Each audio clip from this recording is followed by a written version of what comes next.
طرح پڑھی کہ کانوں میں محفوظ رہ جائیں.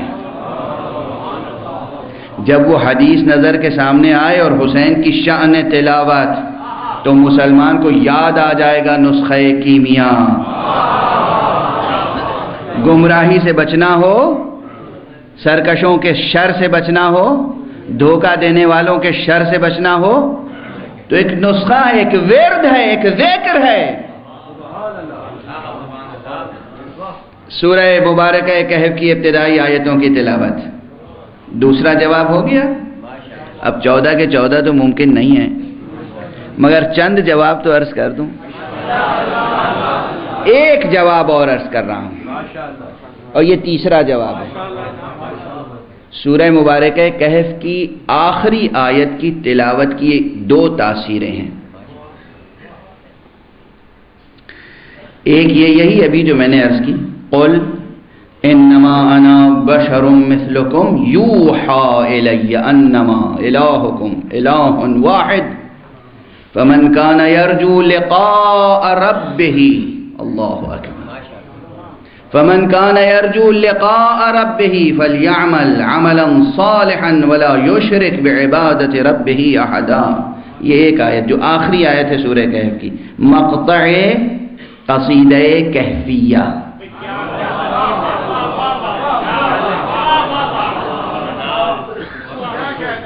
اس سورہ مبارکہ کا یہ مقطع، یہ آخری آیت، اس کی ایک تاثیر یہ روایت ہے معصوم سے کہ، اور حضرت سے ظاہر معصوم یعنی اگر امام جعفر صادق علیہ السلام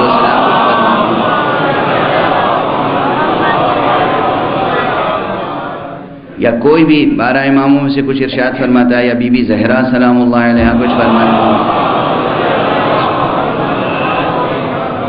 تو ان کے پاس کچھ نہیں ہے بجز میراث نبوت.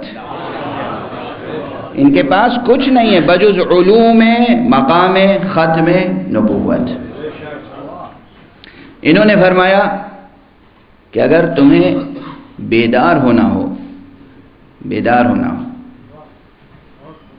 اور یہ طلبہ کا تجربہ ہے، حوزہ علمیہ میں درس و بحث سے تھکنے کے بعد جب سوتا ہے طالب علم تو اسے فکر ہوتی ہے کہیں نماز شب چھوٹ نہ جائے، کہیں آنکھ نہ کھلے، تو یہ گھڑی کے الارم وغیرہ تو فیل ہو جاتے ہیں، یہ نہیں اٹھا پاتے.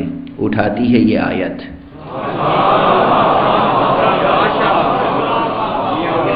یہ ہم فقیروں کا تجربہ ہے. معصوم نے کہا ہے کہ تم یہ آیت پڑھ کے سو، جس وقت اٹھنے کی نیت کرو گے بیدار ہو جاؤ گے.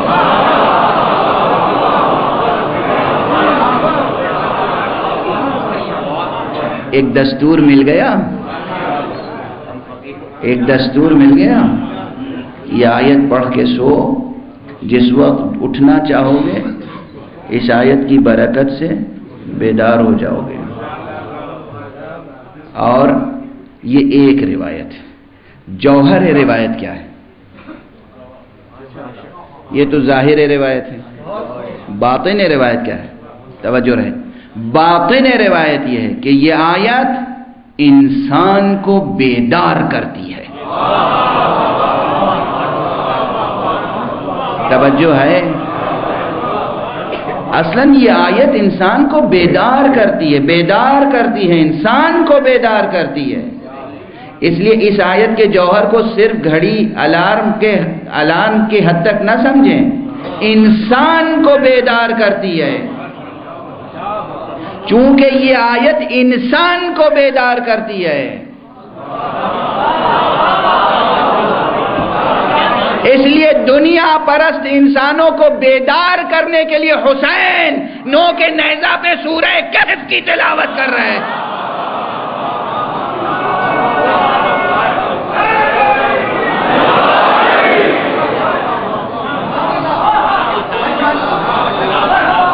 غافل انسان، سویا ہوا انسان، گمراہ انسان، جاگتی ہوئی آنکھوں سے سونے والا انسان.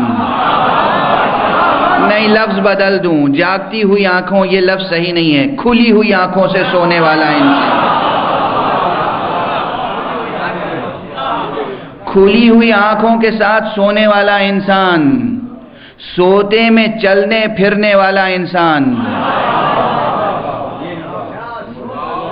اس غافل انسان، غفلت کی نیند میں ڈوبے ہوئے انسان کو بیدار کرنے کے لیے حسین سورہ کہف پڑھ رہے ہیں۔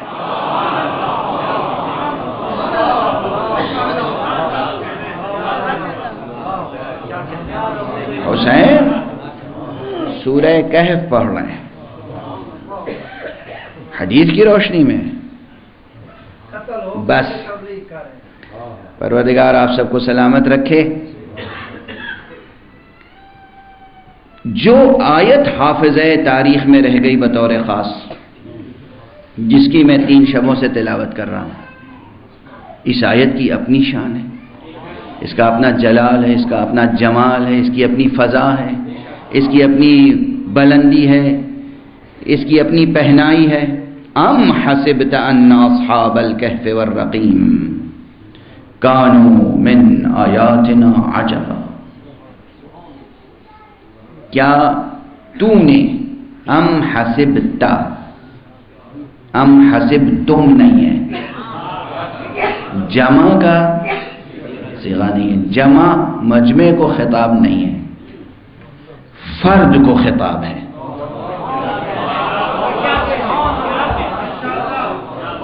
مسلمانوں، عزیزوں، امت قرآن کے افراد، قرآن کی تلاوت کرنے والے غور کریں، ایک بات توجہ رکھیے گا۔ علمی و اصولی سطح پہ بات کی جائے تو بہت سے اور دلائل پیش کیے جا سکتے ہیں حوزوی، جس کا یہ مقام نہیں ہے۔ مثلا ذکر کر دوں، جو اہل ہے اس کے ذہن میں رہ جائے گی بات۔ اور اصول فقہ کے مباحث الفاظ میں بعض ایسی بحثیں ہیں جو اہل ادب کے لیے ضروری ہیں، مگر خود اہل ادب اس کی طرف ملتفت اور متوجہ نہیں ہیں۔ اگرچہ اس فقیر نے یہ کوشش کی ہے کہ ان مطالب کو اس طرح لکھ دیا جائے اردو میں اور دوسری زبانوں میں کہ وہ عام ادبا اور شعراء کے کام آئیں، صرف اہل شریعت کے کام نہ آئیں، لیکن ابھی تک یہ مطالب اہل شریعت، فقہا، مجتہدین کے لیے خاص ہیں۔ ایک بحث یہ ہے مباحث الفاظ میں لفظ و معنی کے رشتوں کی گہرائیاں اور لفظ و معنی کے درمیان رشتے پیدا کرنے کے طریقے۔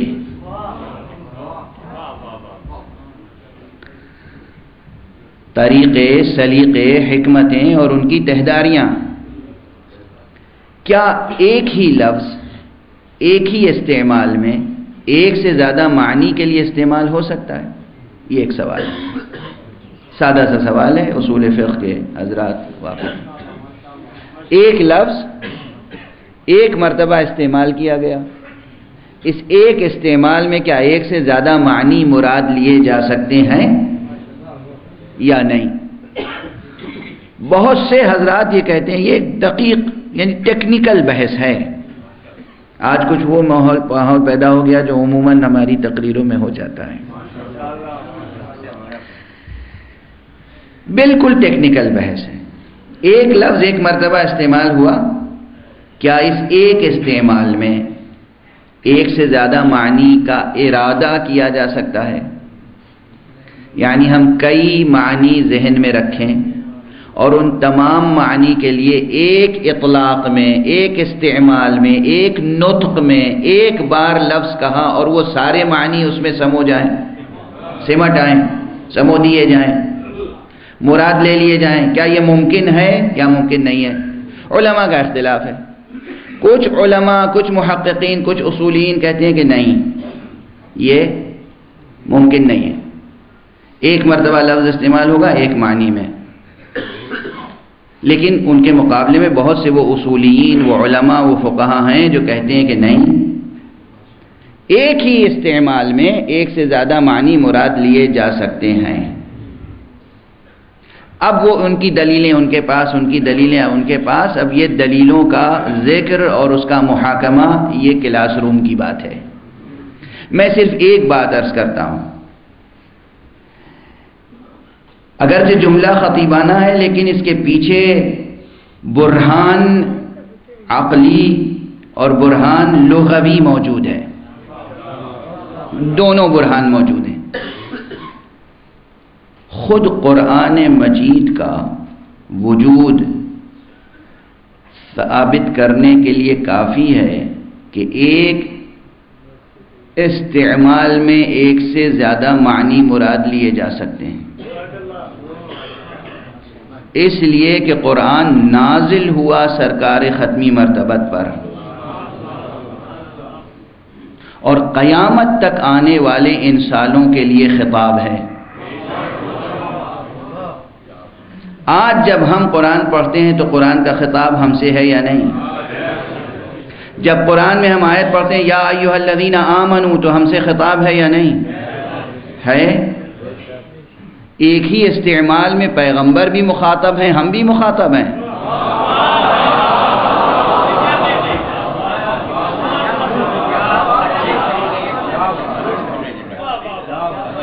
ایک ہی خطاب ہے، پیغمبر بھی مراد، ہم بھی مراد، قیامت تک آنے والا ہر فرد مراد۔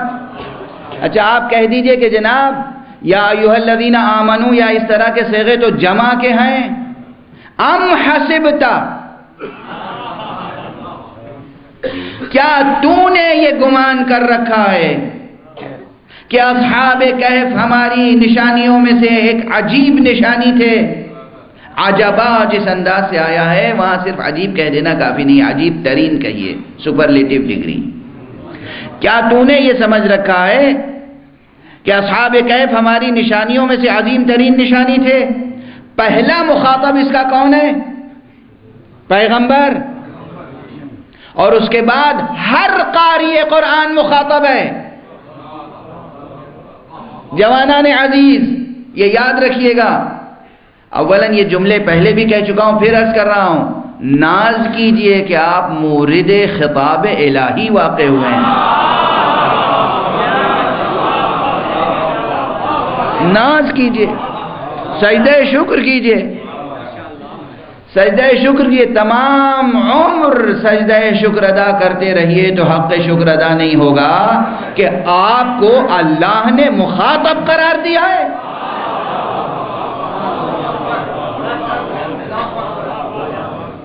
بچوں کے سمجھنے سمجھانے کے لیے چھوٹی سی مثال عرض کر دوں کہ اس وقت آپ کے ملک کے جو پرائم منسٹر صاحب ہیں وہ یہاں تشریف لے آئیں، سعادت مندی ہوگی ان کی، اس لیے کہ فرش عزائے حسین پر جو آ جائے اس کی سعادت مندی ہے۔ میں تو عرض کیا کرتا ہوں کہ در حسین پر ملتے ہیں ہر خیال کے لوگ، یہ اتحاد کا مرکز ہے آدمی کے لیے۔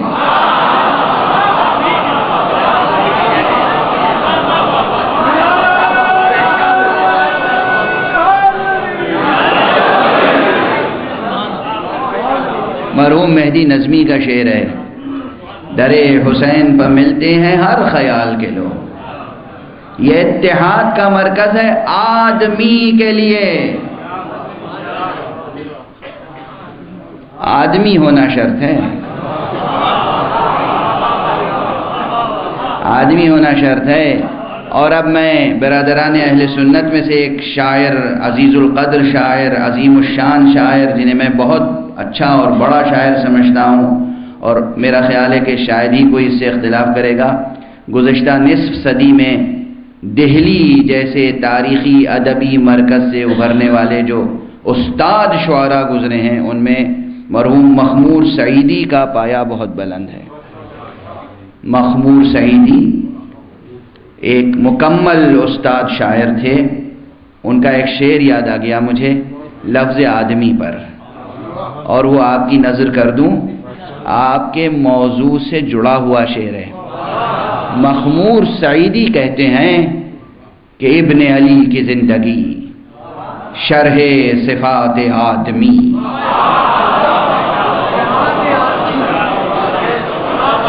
حسین ابن علی، ابن علی کی زندگی شرح صفات آدمی، ابن معاویہ تجھے کیسے میں آدمی کہوں،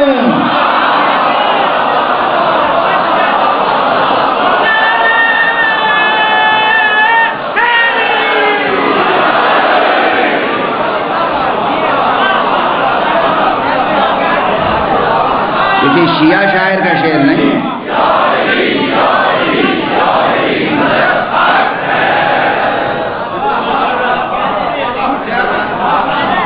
کسی شیعہ شاعر کا شعر نہیں ہے یہ۔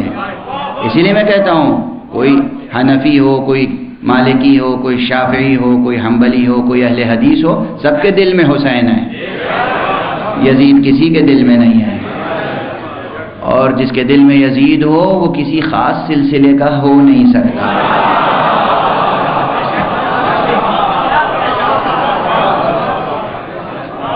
پھر وہ عام ہوگا۔ ایک صلوات پڑھ دیجئے محمد والے۔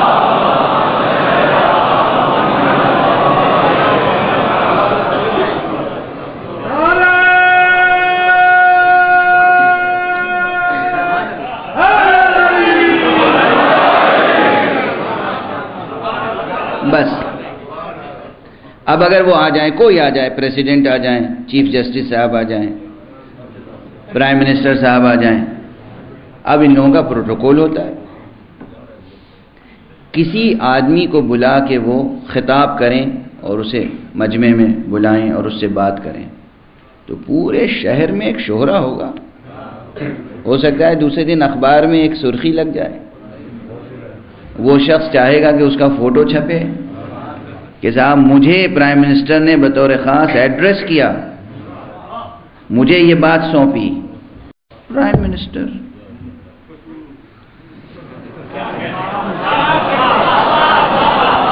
پریزیڈنٹ، چیف جسٹس، کیا چیزیں یہ لوگ، کیا چیزیں؟ آپ جیسا خاکی گناہگار انسان بلکہ ذرا سی خطا کر دے تو پوری امت کی خطا اس کی گردن پہ۔ اگر یہ عام انسان کسی سے خطاب کر لے، چونکہ ایک منصب ہے، ایک عہدہ ہے، تو لوگ سمجھتے ہیں اپنے لیے عزت اور شرف۔ اللہ اگر خطاب کرے،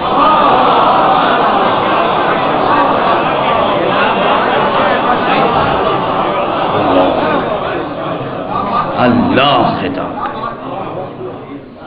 اب جب رخ پہ بات آ گئی، جب رخ پہ بات ہے، ایک تو یہ شرف ہے کہ اللہ خطاب کرے۔ اب ایک جملہ اور کہہ دوں، فرض کیجئے کہ پرائم منسٹر صاحب کسی کو ایڈریس کریں، لیکن ایڈریس کرنے کا طریقہ یہ ہو کہ ان کے دفتر میں جو سب سے ادنا ترین ملازم ہے اس کو بھیج دیں کہ بھائی جاؤ فلاں سے یہ بات کہہ دو، تو یہ کوئی بڑی بات نہیں ہوگی، اگرچہ اس پر بھی لوگ اتراتے پھرتے ہیں۔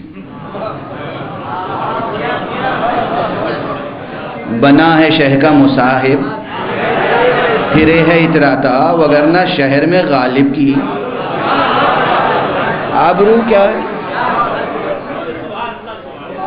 یہ شعر میں نے اس لیے پڑھ دیا تاکہ کوئی یہ الزام نہ لگائے کہ اترانے کا لفظ شایان شان ممبر نہیں ہے، ادبی لفظ ہے، ادبی لفظ ہے۔ پھر بھی لوگ اتراتے ہیں صاحب، وہ آپ کو معلوم نہیں، پرائم منسٹر صاحب کے ہاں جو ملازم ہے اس سے میرے بڑے اچھے تعلقات ہیں۔ استغفر اللہ۔ پرائم منسٹر صاحب کا جو کھانا تیار کرتا ہے اس سے میرے بڑے اچھے تعلقات ہیں۔ اب فرض کیجئے کہ کوئی معمولی ترین ملازم کے ذریعے سے وہ پیغام بھیجیں، تب بھی انسان، عام انسان اپنے لیے فخر محسوس کرتا ہے۔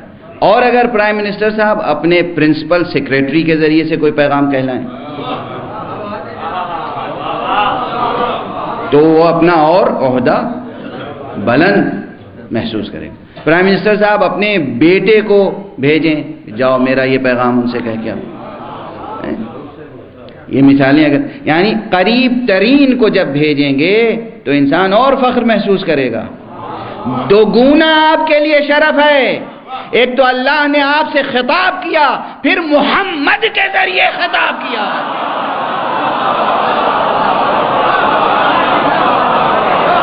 صلوات پڑھ دیں محمد و آل محمد۔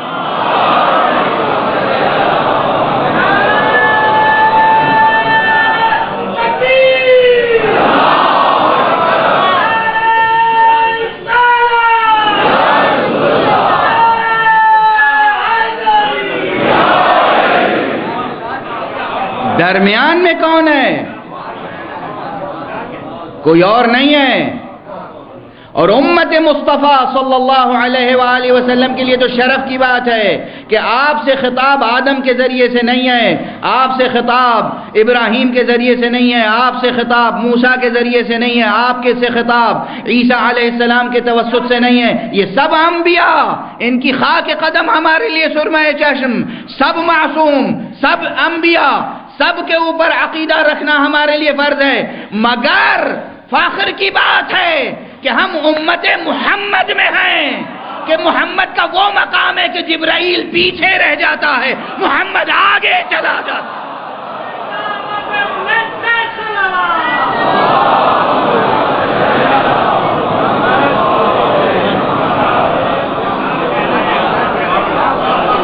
مسلمان محمد عربی صلی اللہ علیہ وآلہ وسلم وہ درمیان. پہلا خطاب سرکار رسالت مآب سے ہے اور اس کے بعد ہر مسلمان سے خطاب ہے. اور یہ ہر مسلمان سے خطاب پہ ایک جملہ اور نصیحت کا یاد کر لیجئے گا. یہ نصیحت کسی اور کی نہیں ہے، امام انقلاب اسلامی، بانی جمہوریہ اسلامی حضرت آیت اللہ العظمیٰ عارف دوران، انقلابی صوفی، انقلابی عارف، انقلابی مجتہد،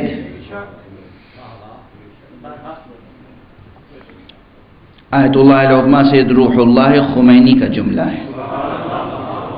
یہ دونوں جملے یاد رکھیے گا. ایک تو قرآن کے بارے میں فرمایا تھا کہ قرآن اتنی بڑی نعمت ہے کہ اگر ایک انسان مسلم پوری زندگی ایک سجدہ شکر میں گزار دے تب بھی حق شکر ادا نہیں ہو سکتا.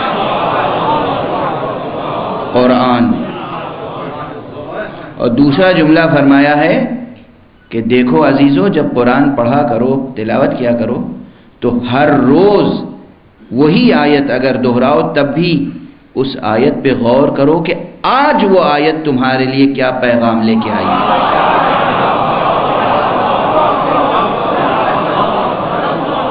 توجہ ہے؟ آج وہ آیت تمہارے لیے کیا پیغام رکھتی ہے. قرآن زندہ کلام ہے، زندہ کا کلام ہے، حی و قیوم کا کلام ہے. ہر روز قرآن مجید کی آیتوں سے نئی تجلی سامنے آتی ہے. اور اس کے ثبوت کے طور پہ شاید پہلے ایک جملہ کہہ چکا ہوں گا کہ اگر تجلی نہیں آتی تو آپ یہ بتائیے کہ علماء اسلام میں اب تک کتنے لوگ ترجمے کر چکے ہیں؟ قرآن کا ترجمہ کتنے لوگ کر چکے؟ فارسی میں کتنے ترجمے ہوئے، اردو میں کتنے ترجمے ہوئے، سندھی میں، پنجابی میں، دنیا انگریزی میں کتنے ترجمے ہوئے. ترجمہ کرنے والے بھی ایک سے ایک عظیم الشان، عالم، فقیہ، عارف، فیلسوف، عربی داں، ادیب، خلاق. لیکن بڑے سے بڑے انسان کا ترجمہ چھپنے کے بعد بھی معمولی سے معمولی عربی کا طالب علم بھی جب پھر قرآن پڑھتا ہے تو محسوس کرتا ہے ہائے ابھی حق ترجمہ ادا نہ ہوا.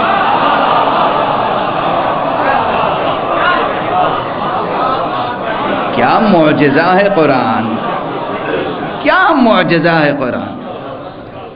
اگر عربی کا ذرا سا ذوق ہو معمولی طالب علم تو ایک للک ہوتی ہے، ایک عجیب کیفیت ہوتی ہے. بڑے سے بڑا مترجم سامنے ہو پھر بھی محسوس ہوتا ہے کہ ابھی قرآن کا حق ادا نہیں ہوا، ابھی آیت میں کچھ ہے جو منتقل نہ ہو سکا،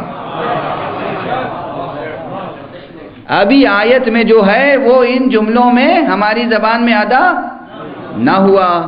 اس لیے کہ مسلسل تجلی ہے، مسلسل تجلی ہے. اس لیے ہر روز آیت کی تلاوت کریں تو آیت سے پوچھیں کہ آج میرے لیے کیا پیغام ہے. یہ ہے آداب. اب سوچیں کہ پیغمبر سے اللہ سبحانہ و تعالی نے فرمایا ام حسبت ان اصحاب الکہف والرقیم کانوا من آیاتنا عجبا. کیا اے محمد تو نے یہ سمجھا ہے کہ اصحاب کہف و رقیم ہماری عظیم ترین یا عجیب ترین نشانی ہیں. یہ کہنے کا انداز ہے. کون کس سے کہہ رہا ہے؟ کون کس سے کہہ رہا ہے؟ کبھی تو کہہ کے خطاب صرف اسے زیب دیتا ہے جہاں رشتہ درمیان میں عشق کا ہو.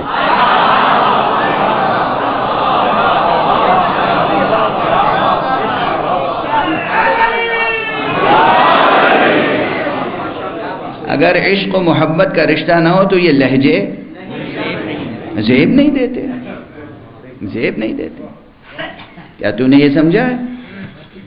اچھا، یہ کہنے کے معنی کیا ہے کہ حق سبحانہ و تعالیٰ یہ فرما رہا ہے کہ اصحاب کہف و رقیم یہ پرانی بات ہو گئی. اے محمد تمہیں ہم اس سے بڑی نشانی دیں گے. محمد ہم تمہیں اس سے بڑی نشانی دیں گے. محمد وہ اصحاب کہف تھے جنہوں نے سینکڑوں برس نیند میں گزارے تب اللہ کی نشانی بن سکے. ہم تمہیں وہ نشانی دیں گے جو رات بھر جاگ کر اللہ کی نشانی بن جائے گی. ہم تمہیں وہ نشانی دیں گے جو بس ایک رات سو کر اللہ کی نشانی بن جائے گا.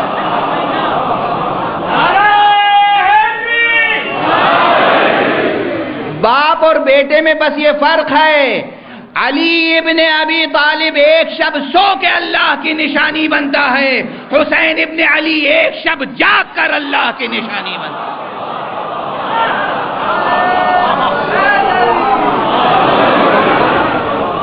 وہ شب ہجرت کا خواب، یہ شب عاشور کی بیداری. بس ذرا صبر کریں. چند جملے اور عرض کر لوں، اگرچہ آج طبیعت شروع ہی سے کمزور ہے. اب یہ لاکھ ہمارے میزبان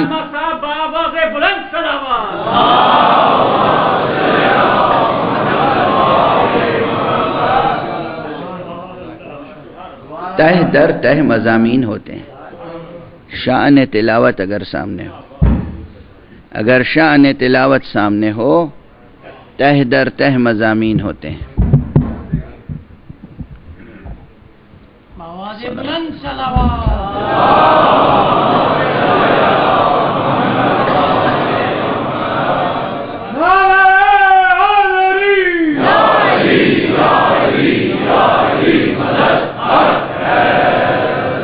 ایک اور صلوات پڑھ دیں. نعرہ تکبیر، نعرہ رسالت، نعرہ حیدری. قرآن وہ کتاب ہے، قرآن وہ کتاب ہے، علی کا درد زندگی،